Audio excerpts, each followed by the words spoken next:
to Tub Talks with Damon. My very special guest back in the tub for a second time is John Caminiti, author, activist, educator, inspiration to me, and someone who has so much to share with us and so much to say about the art of living and aging and, believe it or not, dying, which we're going to talk about today. However, before we get to that, John. Yes. I want to ask you, what do you like most today about your body? It's interesting because when people are in your tub for a second or third time, it's interesting to see if they change their age. Right. So, yes, the last time I said my legs. Yes. I still like my legs. Yeah. But I'm going to change it. I'm going to say body hair because it's something that so many men struggle with. Yes. Say more about this. Should I shave it? Should I not shave it? Should I dye it? And what's interesting is that all those questions come from should. Yes. Should. Right? That's because not an accident. Yeah. What society or what is popular at the time. Right. So, and I love the whiteness of my beard. Yeah. So I would never dye it. Yeah. And you have a lot of wonderful body hair. Yeah, and I like Have you that. felt pressure before to shave it? No, but or of course, shoulds around shaving it? we all did at one time. You know, people went through that period. You know, yes, I did shave everything at one point. When was that sort of the aesthetic? When erotic I was preference? in my early 20s, so in the 80s. Okay. Yeah, you moved away. So the 70s, one was allowed to be very hairy, Yes. right? And I remember that, like growing up watching, all those shows the and Village soap People, operas and the Marlboro the Village Man. People and like the crazy show about Jeff and the Pink Lady. That was on NBC, but Jeff was Tom Selleck. Tom Selleck, all these yes. like hot 70s guys and all the soap opera guys were Yes. really, really hairy. And then the 80s, it sort of became like, no. Yes. Any idea why that shifted? Well, I think a lot of AIDS had a lot to do with it because in AIDS, everybody started pumping and going to the gym because they felt the more muscular they were, the less sick they looked. So you wanted to look buff because then people wouldn't think you had HIV. Right. So, but then the buffness looked better, supposedly, if the chest was smooth. So, which I never understood, but then they all started shaving their chests and underarms and all of it, and it got Manscaping. Manscaping. Or what they call man-shaming. Yeah. That's some of the air out because like some of the white. So that was the period. So you did that. But now, the pendulum has totally shifted now, and because even now with the popularity and acceptance of the bear community, they've done a lot to change it. The narrative. And now the daddy, the zaddy, that's my thing. Anybody can be a daddy. Why don't you be a zaddy? And what's the difference? Well, a daddy, anybody can be a daddy. It's just an older man, gay man in the community. But a zaddy is an older man who is charismatic, who dresses well, who is erudite, knows theater, reads books, can have a conversation, walks into a room with confidence. So that's a zaddy. Someone who's vibrant, dresses well, and I'd say undresses well too. Yes, exactly. Because we've been to, actually this season, over the last few weeks, we've been in so many holiday parties. Yeah. And one of the things that's very upsetting, you go to a fabulous holiday party at someone's home or a house or a restaurant, and some men will show up in a sweatshirt or not, but it's the holidays, you're going to someone's house, it's New Year's Eve, dress up. So I always say, definitely own your daddiness, but then put a little effort and become a zaddy. Okay. So know your crowd, or know if you're going to a New Year's Eve event, understand if you're, you may be, it may be better to dress up, or, depending if you're a nudist, you may dress down. Or whatever that means. Yeah, whatever that means. To you, like if you're a leather guy, be the best leather guy you can be. That's what, my husband always says, be you at the best age. At your age, if you're 78, be the best 78-year-old you can be. Exactly. Don't try to be 34 if you're 78. So a zaddy isn't one of the guys who, their hair is dyed jet black or they've had a little work or too much work and you gotta own it. I like the line from Moonstruck. It always, resonates with me when Olympia Dukakis says, "No matter what you do, you're gonna die like everybody else." So don't go crazy trying to beat 30 or 40 or 50 if you're in your 60s or your 70s. be you, but be the best you. Yeah. So My version of that is just shine. Let your light shine. Yes. At any age, at any stage of life, we can just be and shine who we are. Because when we do that, that is literally an attractive energy. Yeah. That is literally like a magnet saying, Right. all right, I'm a cool person, you're a cool person, let's hang out. Yes. But if we're trying to diminish or hide or shame or play down or feel embarrassed or stigmatized about aging, Right. then we diminish our light.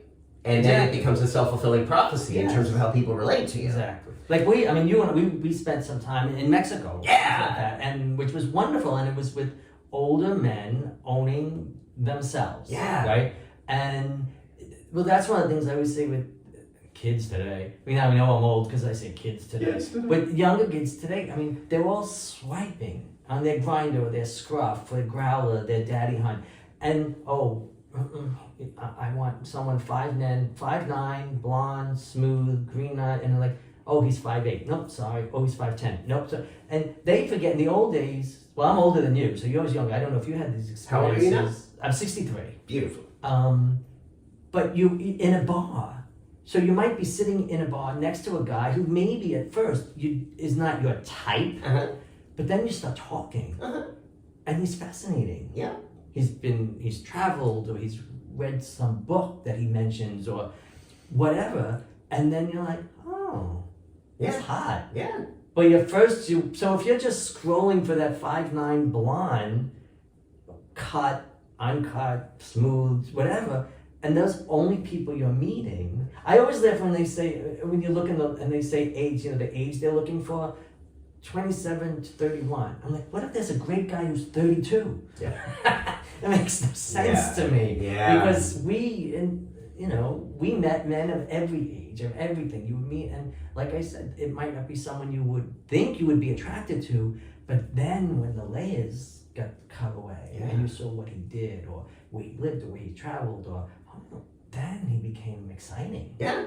I mean, there's a chemistry that you cannot predict that sometimes transcends what we think is our erotic type. Yes. And I do think, I really like that the apps provide a kind of efficiency and ability to have agency in one's sexual preferences and desires, and to be able to seek them through. That I feel like we didn't always get in the bar scene or even in the bathhouse scene before apps were there. However, like you pointed out, what we miss in that, if that's exclusively the way that we're trying to connect with people, we miss those opportunities where there's enlightening. Yeah. And you can't predict it. And you don't know that's going to happen until it actually happens in person. So I think it can really be a both and. I think the consequence of relying solely on those criteria and the sort of those rigid standards you pointed out is that people feel very isolated and lonely. Right.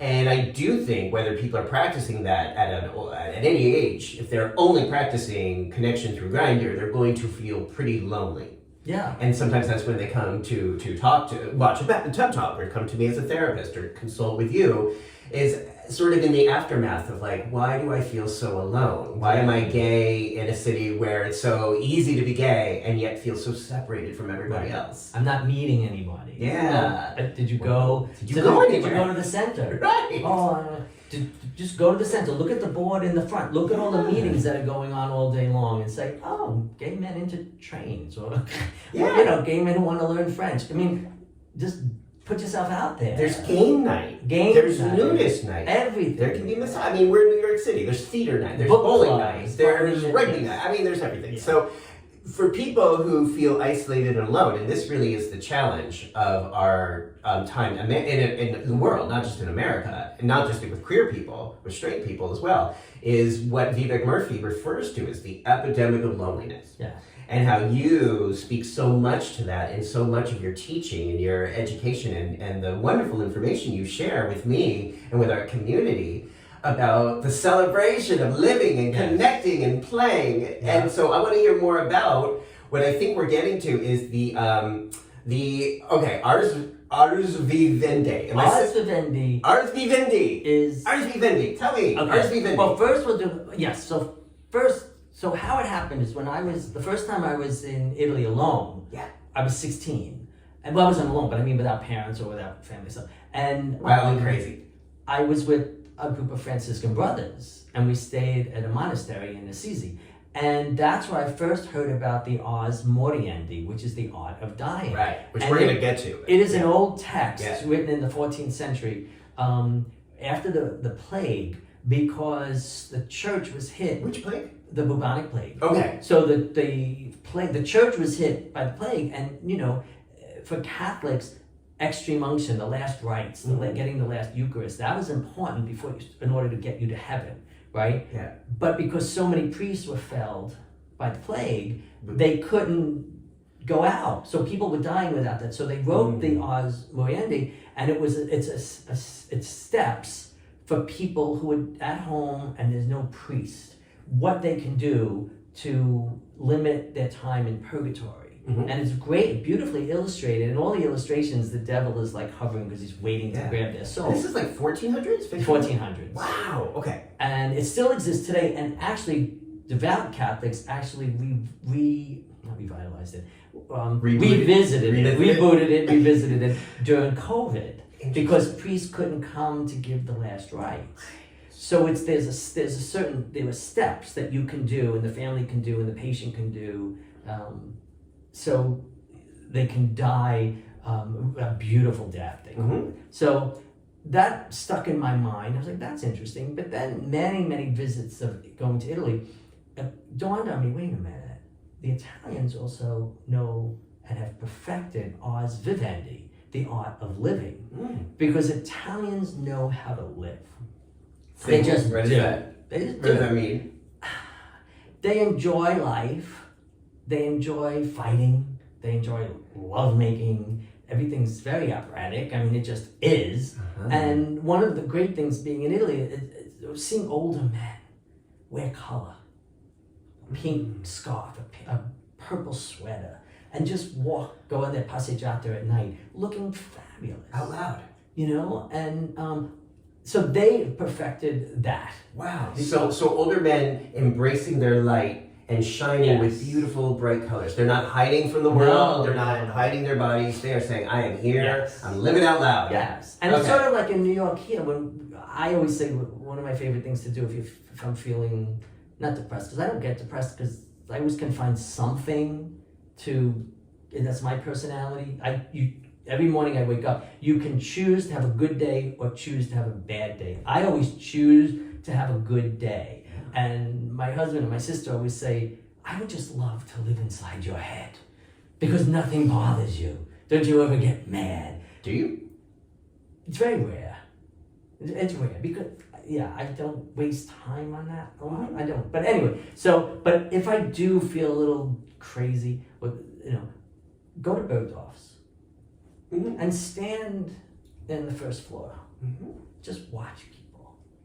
Best dressed people. And watch them of a certain age, women, men, just watch them. And it makes me feel better. Because they've taken time, they've taken effort, they look great, they know they look great, they're working it, they're not 20 or 30, but they still got it.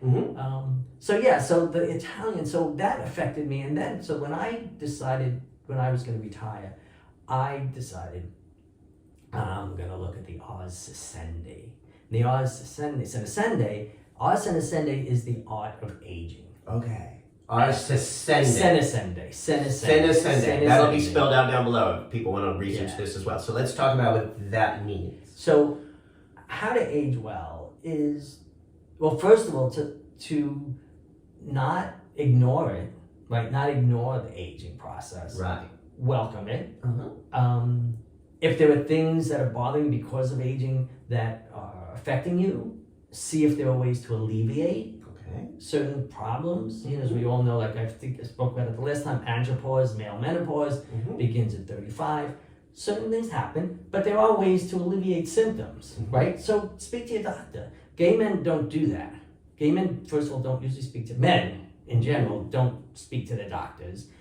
And women talk about menopause constantly with each other. Men do not talk about andropause unless they're making a joke about it. And can you say, I know we said it in the last interview, which is linked down below, but can you explain what andropause is? Andropause is basically male menopause. So it's the reversal of puberty. So everything that happens in puberty reverses during andropause. Muscle mass in puberty, you gain muscle mass. In andropause, your muscle depletes, right? You gain weight in spots. During puberty, you grow body hair. During andropause, you lose body hair, or you grow it in places you didn't think it could grow. People say, "Oh, my ears." I'm like, "I never had hair." So, and testosterone levels drop. So sexually, you're not, as it once was. Mm-hmm. But there are things you can do, and without going to the extremes. Like some men, because your skin sags, so now, scrotoplasty. Now, men are having scrotoplasty. What's that? Because their scrotums, as you age, drop. Yeah. And that's a bad thing? Men have decided that it makes them look old, so they're having scrotoplasties, which lift on their faceless for your balls, basically. Wait, so we're talking something purely aesthetic. Aesthetic. This is a should. Yes. Because I think that's it's not actually even, I don't even think it's a should. But I thought you should do something and then, dye their hair. Sure. Some men do feel they need to dye hair. Yeah. And now they have Betty. I keep saying Ugly Betty, but it's not Ugly Betty. Black Betty. Black Betty is a special hair dye for your pubes. I think I shared that in Mexico. Yes. Men are doing that. Now, what do you think about? Because some of these things you're describing might have to do with the life that we talked about, the quality of life. If one works out with their medical provider that testosterone is the appropriate course of action, that's something that I've seen really help people's energy and schwab. Exactly. The other things you're talking about to me sound purely aesthetic and really, again, should or culturally based. Yes. Dyeing hair, lifting the scrotum. Toupee. Oh. Hair implants. Oh my goodness. I find if a man is going bald or hot, it's hotter than if they see a toupee. One time I was having some fun with a gentleman who had a toupee. I didn't realize he had a toupee. And we were sort of lying opposite each other, and my foot, I don't know how, but my foot sort of went on his head and it took it off. Oh.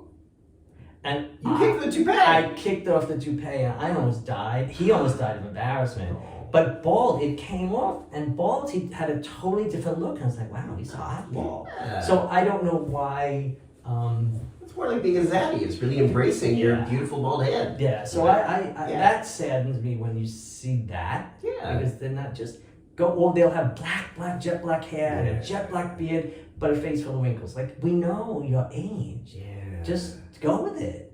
Yeah. So that, is something that's a little, that bothers me. Yeah. But also deciding, pick your passion, what excites you, what are you going to do about it? So if you have something you really like, then go for it, do it. Or something that you didn't think you would like, but maybe you were interested in. Yeah.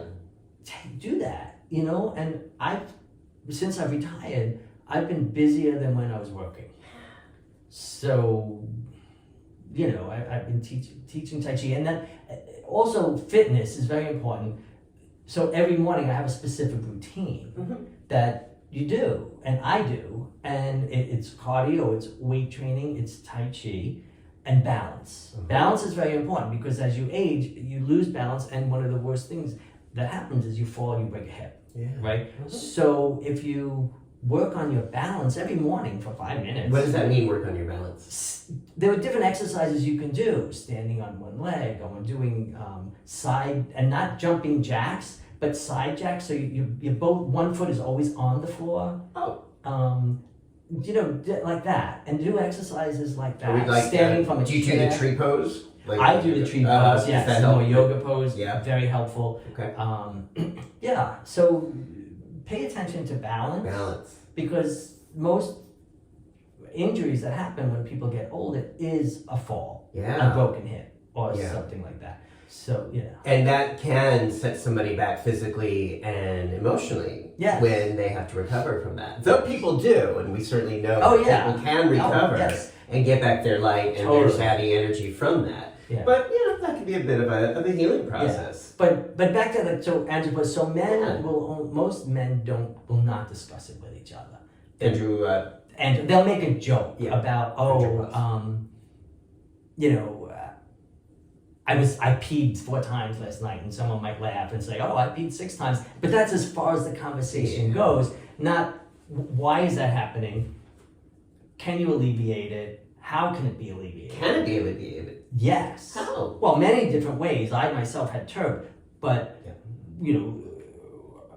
but there were so many different ways. There's medical ways, there are holistic ways, which some swear by, some don't. I find I do take a supplement, a holistic supplement every day as well. But I also had the TURP. That was life-changing for me. Can you say again what TURP is? TURP, transsexual urethra something. It's TURP. And what they do is they shave away part of the prostate, because your prostate and your nails and your nose continually grow throughout your life. So as the prostate grows, it blocks the urethra, and then you're not unable to empty your bladder fully. Right. So that's how come you have to keep getting up to pee, constant. I mean, I was literally peeing 7 times a night, so I was never sleeping. Right. Now I don't get up at night. Oh.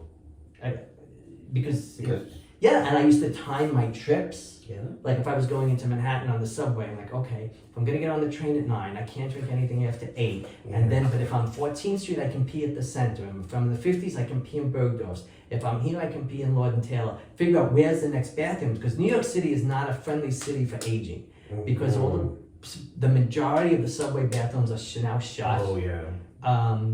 Most places, you don't buy anything, you can't go to restaurants, you can't pee, you can't run into, now Starbucks in the city doesn't even have bathrooms anymore. And I feel that the law should require, if they're serving you food, they have to provide a restroom. Especially coffee, because that can be a diuretic. So, you gotta do stuff. Yeah. But so I used to map out my trip and time it, Yeah. and have a urinal in the car, so I don't have to pee, just pull over and pee. After TURP, all that stopped. So again, the process you had, the procedure you had, which solved this problem, is that there was a shaving of the... Yes, they go in and they shave part of the prostate. So that sounds really uncomfortable. I have to say, I was nervous, but the procedure, you asleep, and then you go home, you have a catheter for 3 days, and they take the catheter out, and that was it.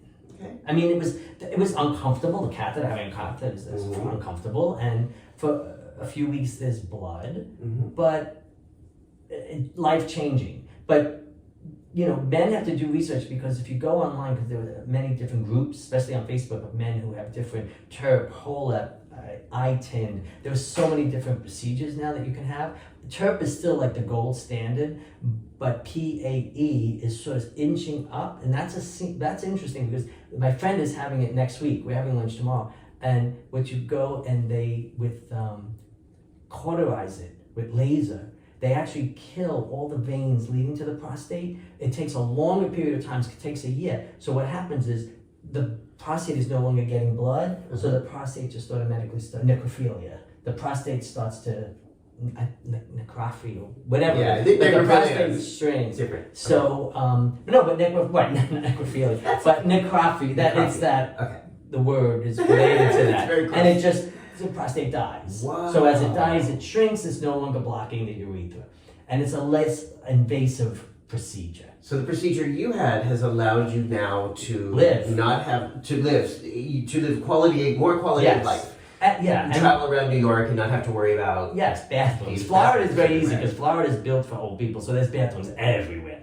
But New York, not so much. But it lets you, and then one of the side effects of TURP is you no longer have ejaculation.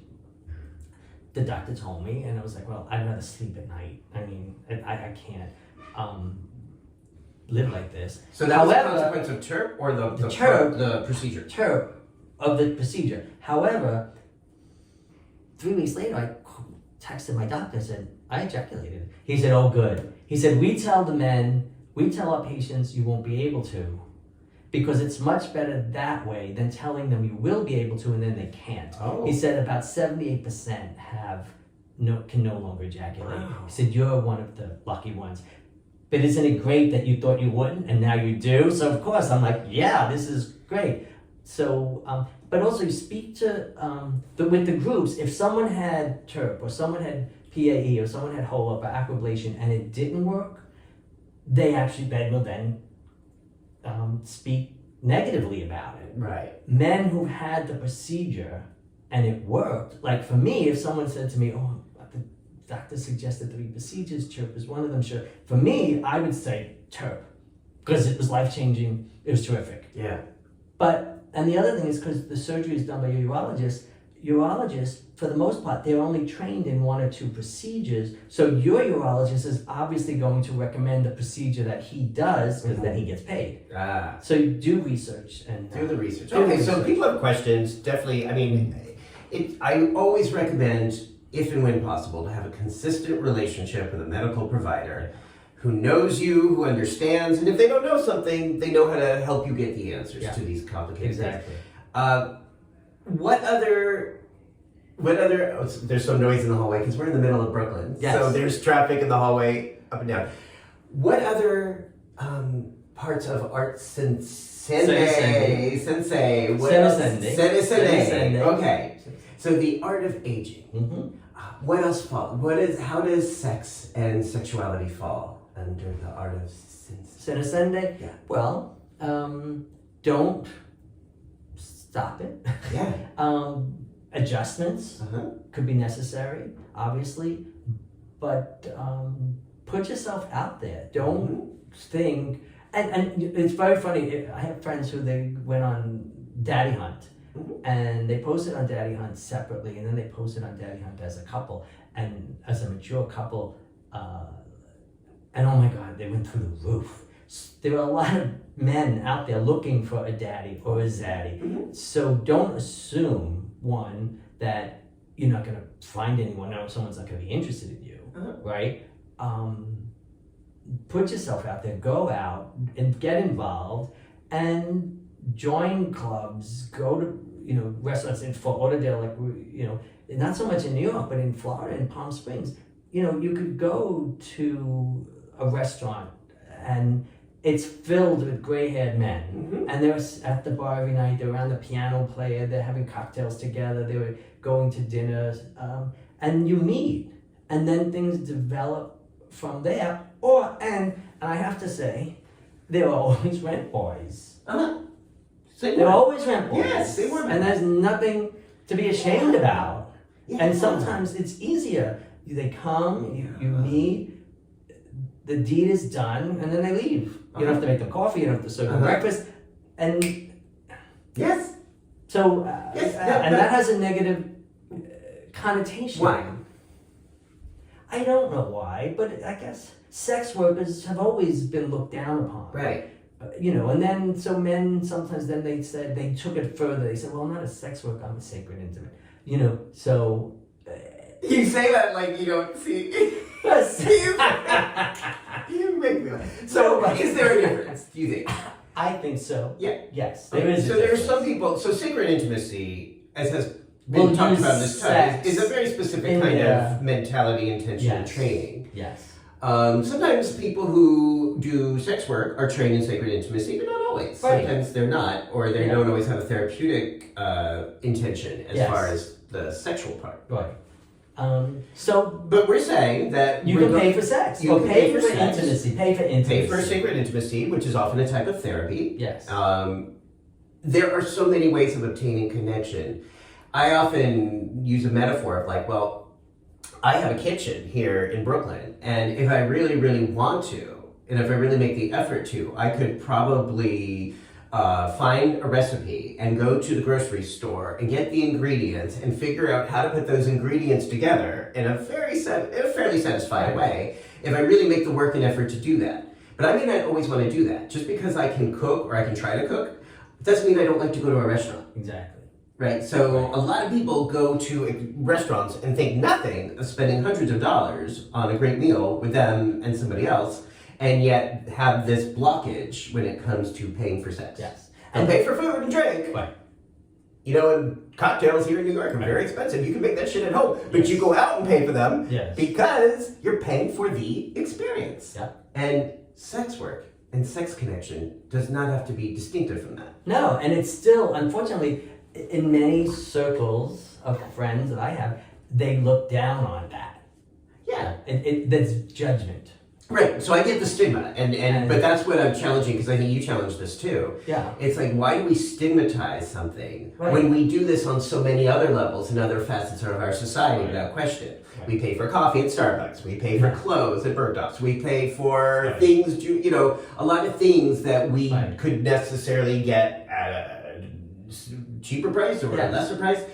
Food, drink, but when it comes to sex, people have this, oh my goodness. Well, and straight men, more so than gay men, because gay men, when you date or when you go out, it's more equal based, like you say, oh, we'll split it, or I'll pay tonight, you pay. Straight men, I think, get screwed in that respect, because even with all of the changes, women still expect the man to pick up the bill at a date. Frequently. So can't you say, so if a guy is taking a woman to a nice restaurant, buying her a bracelet, he still just wants to get laid, so isn't that paying for sex? A lot of straight, culturally acceptable dynamics in straight relationships is basically paying for sex. Right. They just don't call it. A lot of traditional marriages are paying for sex. Right, and gay men, that dynamic is different when you go out. You don't necessarily, one isn't always expected to pay every time. Right. You split it, or I'll pay tonight and you pay next time. So bottom line, just like all these other things, there's nothing wrong or deficient or lacking if one opts to pay for an erotic sexual connection. No. It may just be part of self-care, the way people do with food or massage or a number of things we pay for that we could probably do ourselves. Or go get full body massage with a happy ending. There you go. And you walk out of there and you're like, oh, that was good, and now my mind is clear, that need was taken care of. Yeah. Well, now I can concentrate on what I have to do. And I think touch is such an important, vital part of I keep saying it wrong. Senescending. I mean, just the essential physical components of consensual human touch is vital and important for our blood pressure, for our cardiovascular system, to be able to function with appropriate human touch. We know what happens to babies who don't get appropriately touched when they're in that vulnerable developmental stage. They don't thrive, physically or cognitively. And my question is, like, at what age does that stop being true? Well, it does. I don't think it does. I mean, this is so much better than, talking to Barbara Walters, because we're naked in a tub and we're touching. So the interview is much better than a Barbara Walters interview. But, and then also with children, what was interesting is post-COVID, what they found, that little generation that were infants in 2020 and 21, there's a change in their development. And I didn't think about it until one day I was in my elevator in my building during COVID. It was like 2021, so you could get into an elevator with someone else at this point with masks. And the woman in my building, she was on the elevator with her son, who was in a stroller. He was like 2.5, 3, whatever. And he looks at me, and he went, and I was looking at him, what are they talking about? And she said, and I'm thinking to myself, oh, is he deaf? Is he signing? I didn't really know that. We were just in my building. And she said, oh, he's telling you he's smiling at you. Because they taught them in preschool that I am smiling at you, because with the mask, you can't see a smile. And babies respond to smiles. If you see a baby in a carriage and you smile, they usually smile. But we have a whole group that never saw a smile because everybody was wearing a mask. And their development was slowed because of that. So I find that very interesting. Ooh. We gotta keep our eye on that. Right?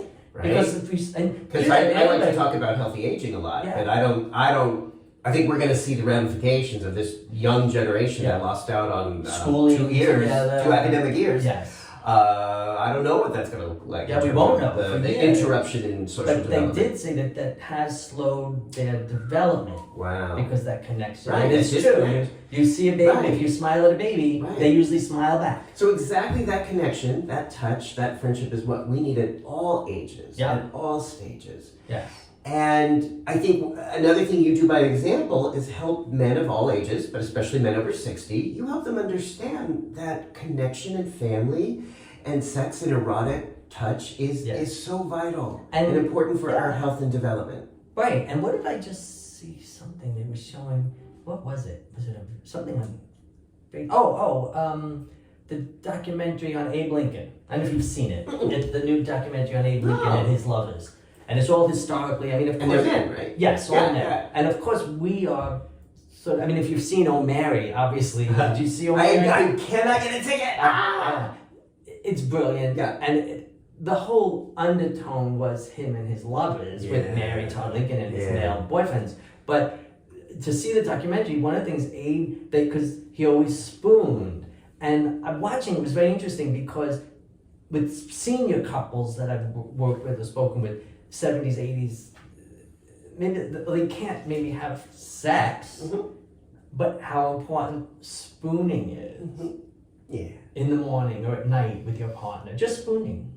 And it just feels good. Yes. You don't have to... Full body contact. You know. Good. I mean, not only is it just feel good emotionally, it's really, literally, there's studies that show how important that is physically for our... And that's a way that couples can work together to maneuver the changes. The age changing. And or partners like, I'm 63, my husband just turned 79. Wow. So he just started his 80th year. We've been together 41 years. So now this is the first time I have to say over the last year, well, I have noticed the difference our ages mean to the relationship.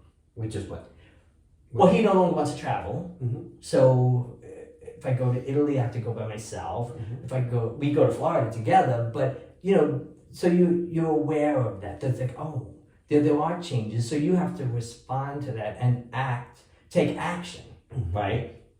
And figure out how we're going to, maneuver this. What do we change? And men, and there's no rules. The rules are what you as a couple decide to do, right? Which is what is so great about gay marriage and gay relationships is there are no rules. Right. We're making it up. We don't have. We create the what blueprint. works for them. Like someone will say, "Oh, monogamy." Well, what does that mean? And different couples have different rules on outside partners. Yeah. Do we play together? Do we play separately? Do we play only when we're not in the same state? I mean, I've heard the most original ways that men have said, okay, you can only have sex with someone else when you're on a business trip, or you can. But it works. If it works for that couple, if it works, it works. It works. Yeah. And it's very important for gay men not to be judgmental about what a couple decides to do. Yes. So let's talk about, if you don't mind, your experience being on the receiving end. I think it's very interesting because last year I met someone and he expressed an interest in, when we discussed him joining our family. Meaning joining our family as not a throuple, a triad, I hate those words, but because there's lots of logistics, because he lives in Canada, he doesn't live here, he says, but the interesting thing about it was, and then I introduced him to Joseph this year, and we've traveled together now, and the three of us. The three of you? Yeah. And the reaction that we've gotten from other gay friends, gay couples, has been very interesting to me because they've said, one, oh, you're going through a midlife crisis. Well, first of all, it's 63 and 79, we're way past midlife.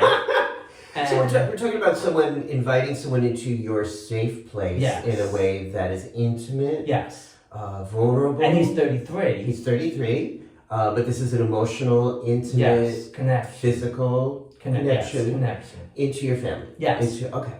And for that, people are, I'm going to say projecting, because that's basically what it is. That is what it is. Projecting their own crap or Yes. their Oh, own you're going- limitations Exactly. onto you. Going through a midlife You're going crisis. through, they're reducing or Oh, minimizing. I didn't buy a this. Lamborghini, so it's Yeah. not a midlife crisis. Yeah. I would have done that at 40. I got a 30-year-old boyfriend, 33-year-old boyfriend, which is better than a Lamborghini. But It's better, right? yeah. So, or he's a gold digger. He only wants your money. So what's that like for you to be on the receiving end of these reductive judgments? Yeah. Well, it's fascinating from where it's coming from, because I mistakenly always assume I overestimate the enlightenment of gay men. Sometimes I assume that we're all accepting, right? And then listening to people say different positions on trans issues or non-binary issues, like, really? Did he just say that? So I found it very disappointing, because I try not to be judgmental of other people's relationships and how they work. Yeah. I always say, like, well, he's not paying my bills, I'm not paying his bills, it's his life. If they're happy, they're happy. Yeah. But yeah, I thought that was not for me as much, but as for him, was for people. They didn't say it obviously to his face, but they said us. But they're like judging, oh, he's only in it because he's a gold digger. Yeah. So I said, okay, so let's play that out. We have no children, we have no heirs, and we have a certain amount of wealth. Mm-hmm. So we don't have anyone to leave it to. Uh-huh. So what? Yeah. So let's say he is a gold digger. Uh-huh. What is it to you? Yeah. And what is it to us? Because we'd be dead when he would enjoy the wealth. I don't understand why it would bother someone. Well, it doesn't. I say this is indicative of what I call the ego fear-based mind, and most of what we learn in this culture teaches us to react to fear, and fear is manifested through judgment, shame, condemnation, should. If I don't feel fulfilled and joyful and abundant, or if I don't feel I have emotional sexual agency in my life, I'm going to be putting this finger toward you if you show joy and fun and connection and play and fulfillment in your life. Right. That's most of what this culture teaches us to do. Not to go within, not to talk to a therapist or do the inventory to say, I'm having all these feelings coming up and I look at John and his decisions. Maybe I actually want to look at that and go within to see where am I being stifled or blocked. No, instead, it's like judge, minimize, reduce, and say, oh, you're going through a midlife crisis. And we played with it a little. We had some fun, because I decided, okay, so the first time he came to the States, we decided we would have a dinner party and introduce him to all of our friends. And then me, because I think one of the most ridiculous things that's happening right now, and it's gotten way out of control, are gender reveal parties. Oh, Lord. So I said, let's have a gender reveal. So we had everything blue, and we gave him blue things. So we introduced our son. So it was a gender reveal party. It was a lot. It was stupid, but it was fun, because I think gender reveals are so ridiculous. But anyway, so we had blue mints, blue gift bags, blue swag when people left, and blue decorate. I don't remember, but it was sort of fun. But that's when I started to hear more of the judgment. And I have to say, he's the first person to ever call me daddy. And at the first, it was not off-putting, but it was like, ooh. But then I had to embrace him, like, that's sort of nice. Yeah, I could be a daddy. I'm a daddy now. Yeah. But then You're zaddy. Then I'm his daddy. In my head, I'm his daddy. Yeah. So I don't know if anybody else thinks that. But yeah, no, I'd much rather be his daddy and be the best. So does it feel parental, or does it feel... For me? Yeah. Well, it does in many ways, because it's like, and then this gives fuel to the fire. Well, no, because let's for fire. Let's just talk about how it feels, honestly. Yeah, with no judgment. It does, because seeing things through his eyes, or listening to things, or wanting to be paternal. Yeah. When he was going through some issues with his job, I couldn't sleep because I was concerned, or I was worried, or if he's depressed, or if he's, it affects me, because you want to nurture, right? And what I did is I've never done this before because I've done so many workshops at Eastern Mountain, different things in Merida, and I have a portfolio of my workshops that I have led over the years, over 20 years. Yeah. I've never shared them with everyone. But we met at a workshop. He was leading 3 workshops and I was leading 2 workshops at Eastern Mountain, and that's how we met. I put everything on a drive and gave it to him. Because I said, okay, now I'm old. He's 33. Now I can pass on all of my workshop knowledge to him. Not that he has to do them my way, but he can take that and build his workshops using some of my knowledge or my wisdom. I hate wisdom, but no, I have some wisdom. I've been doing this for 21 years. You have a lot of it. So I gave him my workshop. Yes. So he can now take it, you pass it on. I mean, something that took you 30 years to build or more, you shared with somebody else. Yes, I had never done that before. Wonderful. But I thought he's the person because he can do it. Because I watched him facilitate his workshops, and I said, he's good. So there's sort of a parental feel, sort of like a mentor. Yes. And there's many ways that can be enriching Yes. and erotically satisfying. Yes. See, I think this is really where we as queer men get to say, we get to create whatever this is, as long as we're doing it with integrity and consent. We get to create any blueprint we want, with any kind of arrangement we want. I think within the traditional gay, model, which mimics the heterosexual property model, there's where it's more likely to be condescending, they don't always understand or seek to understand when we color outside the lines and say we want to create family in a way that's right for us, but everybody involved. Yeah, and people said that, I said, I would love to take him to Italy. And like I said, the radar goes up, or whatever you want to call it. Yeah. I think that people think he's a gold digger. Oh, you're taking him to Italy? I'm like, yeah. Because he's never been. And for me, I said, I would love to see Rome through his eyes. Yeah. He's never seen Rome. I would love to sit across from the table and watch him eat spaghetti alla Batavia in my favorite restaurant in Rome for the first time to show him. So, yes, I would love to see that. And they're like, and I'm like, all right, so but he's in Toronto, I'm in New York. I'll fly him from Toronto to Rome, and I can fly from New York to Rome. I'll fly him coach. I'll fly business class.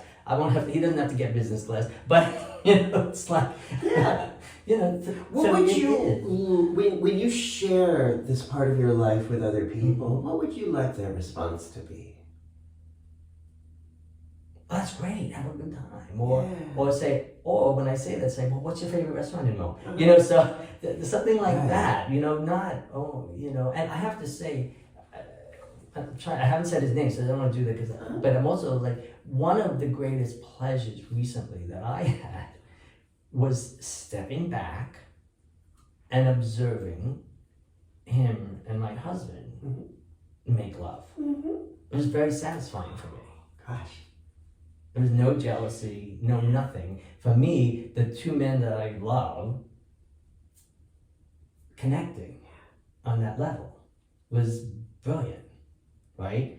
And people, how could you do that? And I was like, oh my gosh, so I'm getting chills in a good way. Just hearing about that. I love that. I love hearing that. To watch. And I did sort of pull away for a few minutes and said, I'm just going to watch this. Because that was a privilege to watch for me.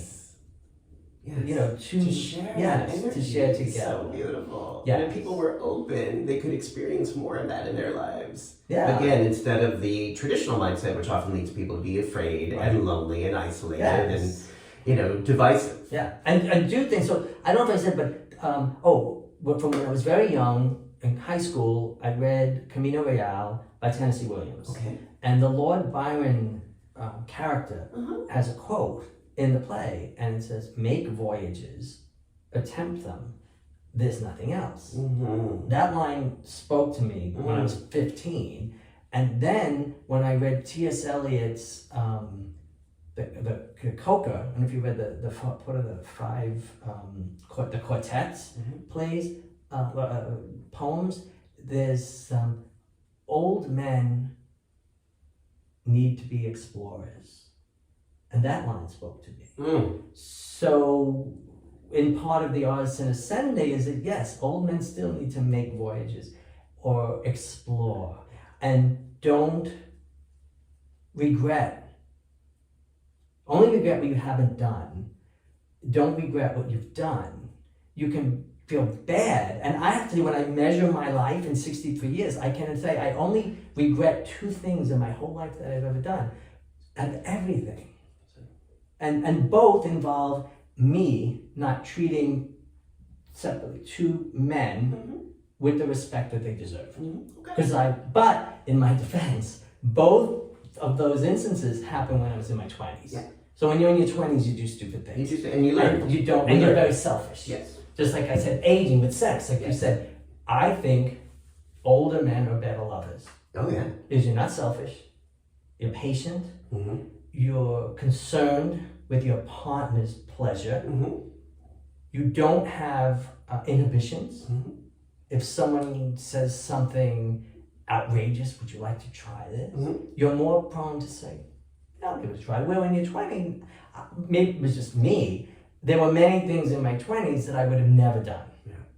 Now, if some, and like I love that question when people ask you, oh, are you into kink? Or on one of the apps, they'll say into kink. And I always like to ask, what's kink? Yeah. Define kink. Yeah. Because one man's kink is another man's vanilla. Vanilla. I know. I never know what to say to that. Are you I into don't kink? get it. What do you mean? Yeah. I don't get it. I always tell a story that and there was 3 different men from a specific country that I did play with at different times, and they was each one asked to do a specific thing, and I don't know, it might be cultural from that country, but they wanted to stick their tongue up my nose while they jerked off. And I was like, oh, what? Can I stick my tongue up your nostril and jerk off? I'll go, But then, some self-reflection, I said, had he said, can I stick my tongue up your ass and jerk off? I was like, yeah. So it's right. So I was judging, right? Right. And so, so what is a kink? So that's when I said, the kink doesn't mean anything. But you know what, John? I think the time I've ever known you or seen anything you've written, when your mind goes to no, I think there's an automatic switch that says, wait, let me see, maybe. Yeah. Let's not say no. I think some other people say no and they mean like, no, I can't. I think you often have a little room to say, maybe, let me actually think about this for a And that's with everything, with food too. I know, it's like our whole life. It's getting like being open. You're There'll open. be a dish that's you might say, do I want to try that? But all right, I'll try it. May not like it. Yeah. And I would say, try everything twice. Just don't go by first impressions. Because first impression maybe was with the wrong person. Right. Maybe the chef wasn't good. Right. Say, I Maybe the like top wasn't it, good. But I'll try it another time with someone else. So I think that's important. I love that. You inspire me, and I know you inspire our audience to be open. And I think that's so much of what we're talking about is embracing aging is the art of being open. At least collecting your data before you say no to something. Yes. Finding out. Yes. Now, the last thing I want to ask you about is something you haven't experienced that none of us have experienced until we experience it, which is, Moriendi. Ars Moriendi. Ars Moriendi. Sure. Ars Moriendi. Let's say 3 times. Ars Moriendi. Okay. The art of dying. Let's talk about Ars Moriendi.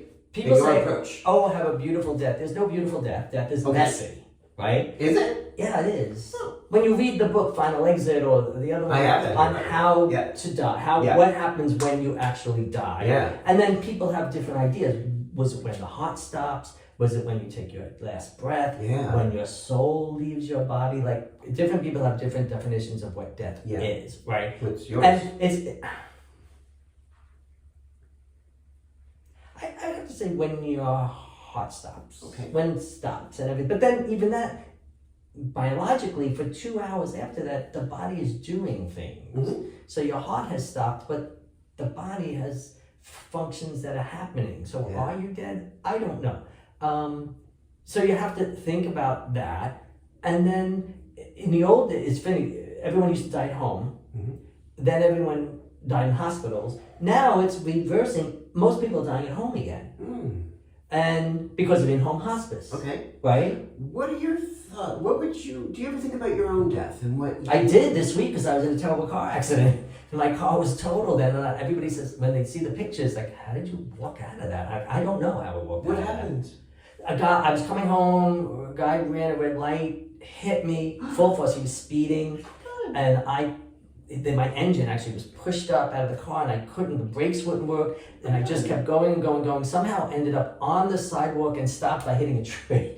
So I don't know, did I still have my scratch? No. This is from my glasses, the airbags hit my face. John. But, so yeah, I did think of that. But my concern was, oh my God, what would happen to Joseph, my husband, if I had been killed? So let's back up a little bit. Where did this accident? In New Jersey, and just blocks from the house. Was the driver drink? This was No. And he was so apologetic. Luckily he sorry, wasn't hurt. I wasn't hurt. I was rushing to get to work. I wasn't paying attention. You were I didn't see. No, he was apologizing. He I was was speeding. rushing to get to work. I didn't see the red light. Oh I'm my so God. sorry. Are you okay? I said yes. You're okay. So that's the important thing. The Okay. cars are cars. They So can as go. we're sitting here in this tub, this just happened. New Year's Day at 5 A few o'clock. days ago. New Year's Day at 5 o'clock. Okay. Yeah. So we were gonna talk about this, but I didn't realize we had just had such a very immediate experience with the. Did you have any flash of light or anything? No. That? My only reaction was what would happen to everybody else Joseph, my sister. It was that. It wasn't thinking about me because I.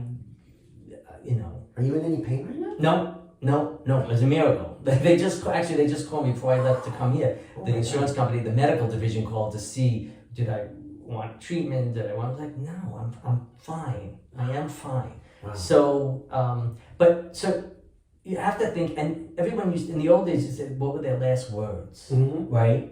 Today, most people don't have last words because they're put immediately onto morphine. Yeah. And they call it the twilight sleep. Yeah. So you're just sort of out of it for the last few days of your life. There are no last words anymore. But you just die.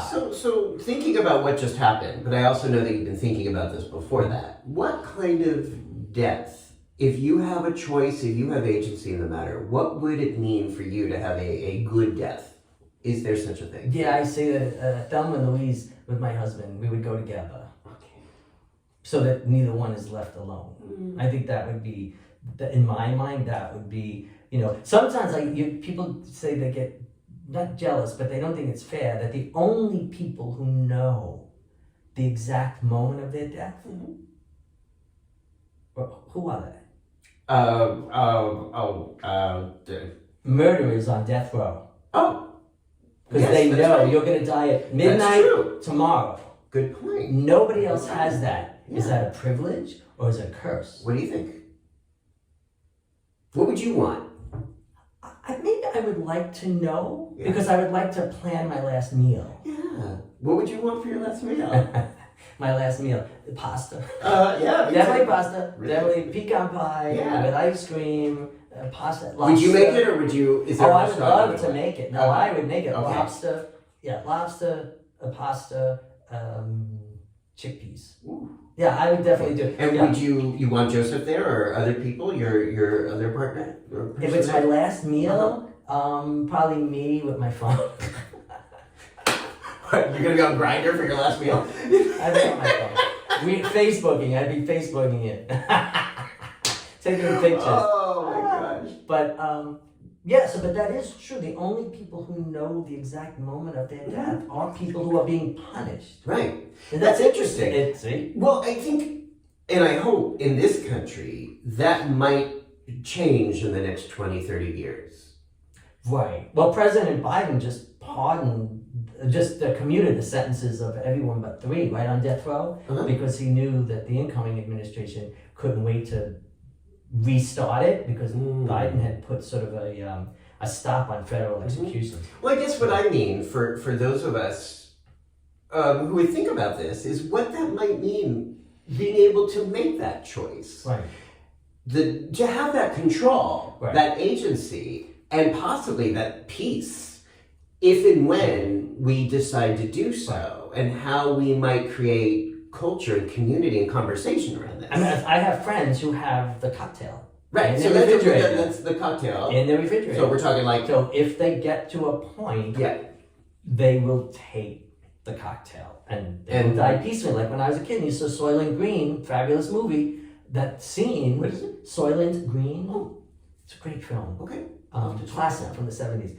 But so what happened, because overpopulation and everything, it actually probably took place maybe in 2025, but it was 1968, so you thought this was so far in the future. I don't know when it took place, but so when you were going to die, when old people, you would go into this room, you would lay on a bed or something, and they would play a film of your favorite things, if you like daffodils or fish or waterfalls, and you'd be watching that, music would be playing, they would give you the injection, and you would slowly fall asleep. And I thought, what a beautiful way. That sounds good. When I took my pets, every dog I've had to put down, and they were in so much pain, but then holding them when they put that needle in, and they just was so peaceful. Yes. And I said, why can't I do this with my father, who was dying of brain cancer at the time? And you couldn't, but with my dog I could, and it was such a peaceful ending. And I remember in the days when, if you committed suicide, if you attempted to commit suicide, it was a crime, punishable by death in some states. So I said, so wait, let's see. He was going to kill himself, but he didn't succeed because something went wrong. So you arrested him, but now you're going to kill him. Right. So it made no sense. Right. That's what he wanted. Right. Or psychiatrically hospitalized. Right. So which can be a punishment. Yes. Yeah. And I think I'm very pro-choice in that. Me too. I think if someone feels that they should be able to have a painless death, if they feel that it is their time, then it's fine. So is that Ars? No, it's having Ars Moriendi is just being prepared for, like, there's great exercise. One is to tie your hands for a day. As to get ready for your ultimate decline, and have someone do everything for you. Oh dear. Feed you, bathe you, toilet you, and see how that feels. Or I already know I would not. Have someone walk you around your house blindfolded. Yeah. And just see. So to prepare for that time when you're unable to care for yourself. Or there's a meditation you can lay in bed, and from head to your toe, picture that part of your brain, your eyes, your nose, your mouth, and just lay there and slowly close off that part as you move down your body. Yeah. So each part is ceasing, is stopping its function. Yeah. And just lay there and experience it. Now, I think I think for me, because of, and I know this isn't just me because of these conversations, I'm very independent, and I don't really want to, for me, quality of life is more important than quantity of life. Exactly. And I've really been I wrote this down when I was 15 years old, so this is not something I've come to new. I've been very intentional of just saying, seeing people in my family who got older and declined, and just thinking, A, I don't have grandkids taking care of me, and B, I wouldn't want them to, and C, I don't want to live like that. Nope. So when I decide it's time, I want to decide that. I want to have that cocktail in the fridge. Yes. I'm a control freak, and I want that control. Right. And I really do approach this from the point of view that death can be such a beautiful part of life. Well, it's part of it. I mean, it's part of it, whether we like it or not. It's going to happen anyway. But why not celebrate and respect that and cherish that the way I encourage people to do in the body while they're still alive. And the psychology of death right now is changing. Back from the old ways, it was so different. I don't know how but being Italian, if someone died, there were procedures that had to be followed. The 3 days of the wake, the mourners, the professional mourners, this had to be done, this had to be done, this had to be done. And now people have stepped away, and I think it's a lot because of in-home hospice. When my friend's husband died, he called me, and I was there right after he died. And he was big, he was a big guy, he was 6 foot something tall, and the nurse wasn't able to maneuver him in the bed. So she asked me, and we bathed him, we washed him. And it was such a beautiful experience to have because you're preparing him for leaving the house, right? Yeah. So now I have written down, there's a bath, warm water, and there's lavender and different scents, vanilla, and then you wash the body with it, and then you prepare it, right? And then there's the belief that the soul doesn't leave it hovers for 3 hours so that it's there, and then it moves on. So now, like when my mom died last year, she died at like 2 something in the morning, and they didn't take her body until like noon. But from that 2 in the morning to noon, I had the Gregorian chant on, I had candles lit, and I just sat with her, and it was just her and I for many hours, and it was just special. You know, it was quiet because it was in the middle of the night. The music was on, the candles were lit, and I was like, okay, this is fine. You know, this is nice. Wow. So I think the whole change in mentality and cremation wasn't allowed. Now cremation is allowed in the Catholic Church. There are so many different ways that you can honor that person, right? And people realize more and more friends have no longer having funerals. They're having their cremated, whatever, but then they're having a party. Parties, Have a party. Yeah. But the Irish knew that early on, right? Yeah. The Irish wakes. And now this funeral parlor in I think Illinois or someplace, just recently, it's the first funeral parlor in the nation to have a liquor license. Oh. Because they said, we want to serve people liquor. And I said, I think that's smart. Yeah, so there are ways to do things now, that celebrations of life and the whole thing. But for people personally, don't be afraid of it. It's going to happen. Yeah. I think it's going to be fascinating. I don't know what happens after. I don't profess to know. Sometimes I admire people who know, right? I'm going to go to heaven. I'm going to meet St. Peter. I'm going to be at the gate. I'm going to do that. I don't know. And I look at it this way. If that is what happens, it'll be fascinating. But if it isn't what happened, let's say there's nothing that happens. Let's say you're dead. Then you won't know. Because you're dead. So it's not going to make a difference, right? I tend to think there's probably something, whether it's I'm cremated, I'm thrown into the earth, and then a tree grows, and then my energy becomes that tree. That's going on. That's an afterlife. You know, but I wish I was so sure. No, is there a God? Isn't there a God? Well, how did the universe get created? If there wasn't a God, how did the Big Bang happen? Like, well, what put those 2 molecules there to have the Big Bang? I don't know, and I don't profess to know, right? And the people who profess to know are usually the people that cause the most trouble because they're so adamant in their opinion. Right. Whatever it is, I think it's going to be fascinating, right? Yes. Me too. I mean, again, it's not that I want to learn. I don't want to find out soon, right? But well, because right now, I think you represent to me the ability to the living. We're in the place of the living. We're in the place of the aging. We're in the place of the celebrating. Yeah. And I think part of that is also acknowledging that there is an end to this. And again, I'm here for the quality. Yes. I want the fun. I want the quality. I want the meaning. I don't want a lengthy suffering period. Right. I don't want to be in physical pain. And I don't want that thing where I have to depend on somebody else. Yes, and even if there isn't pain, if you're not, if you're in like an assisted living or a nursing homes are trained to provide care, not life.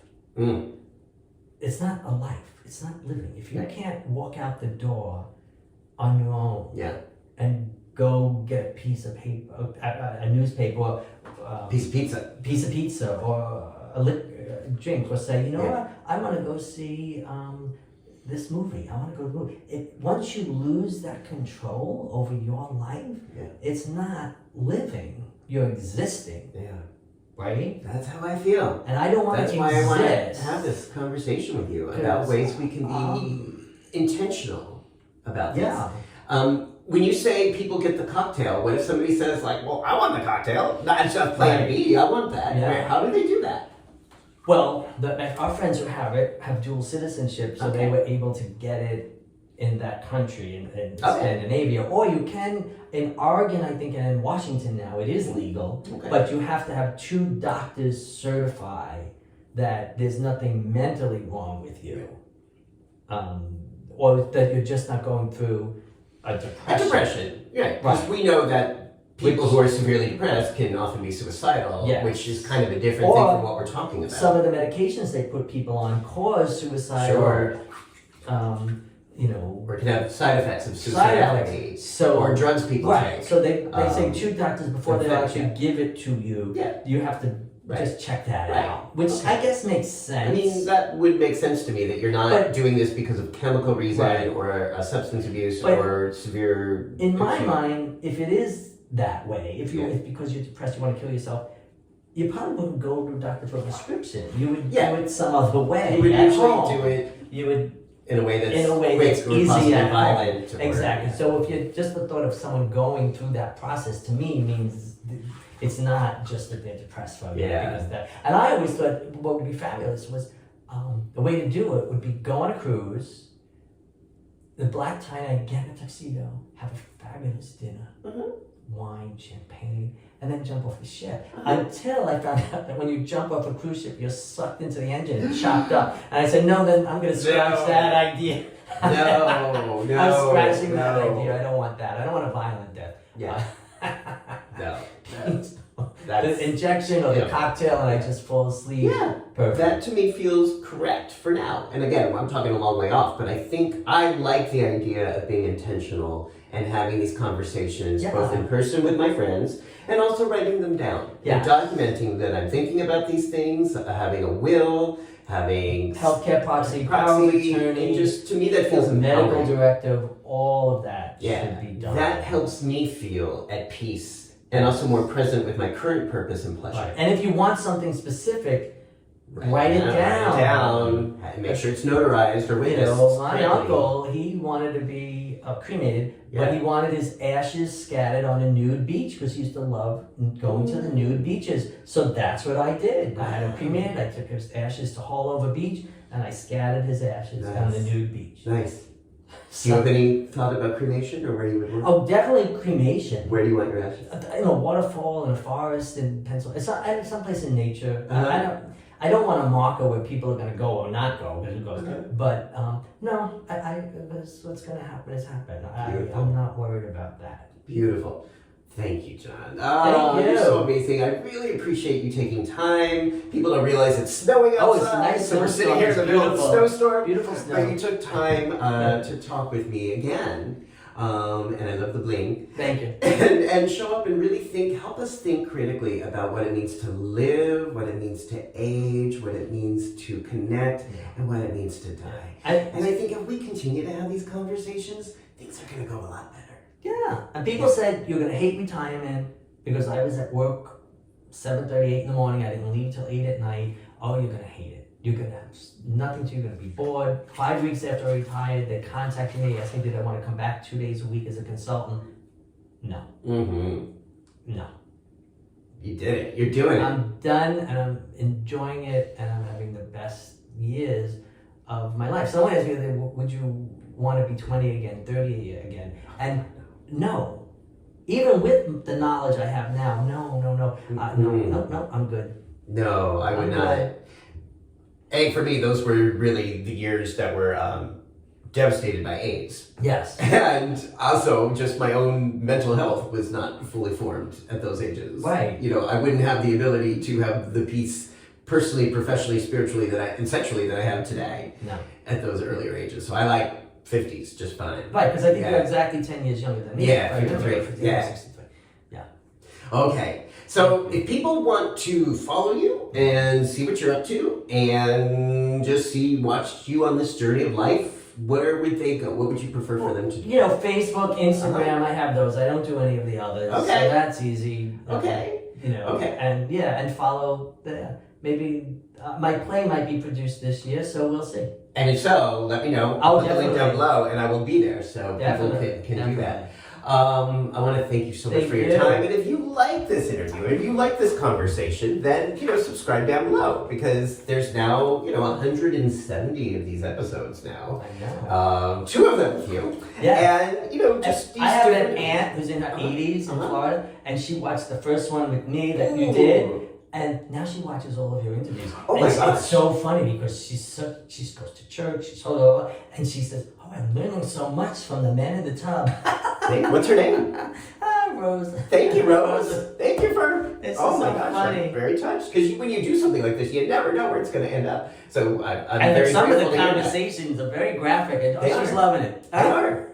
They're graphic because that's who we are. That's because right. that's how we live. Because That's life is graphic. And messy. And messy. So subscribe down below. You can see all 170 episodes there for free. And I encourage people to have these conversations with your friends in your tub or your dinner table or brunch, wherever you have conversations with friends, or have these conversations. What does it mean to live? What does it mean to age? And what does it mean to die? And if you start these conversations, you may get some very interesting answers. Yeah. And there might be some people who don't want to have these because I love this stuff, but a lot of people Most don't. people don't. But thank you for watching. Have a great day.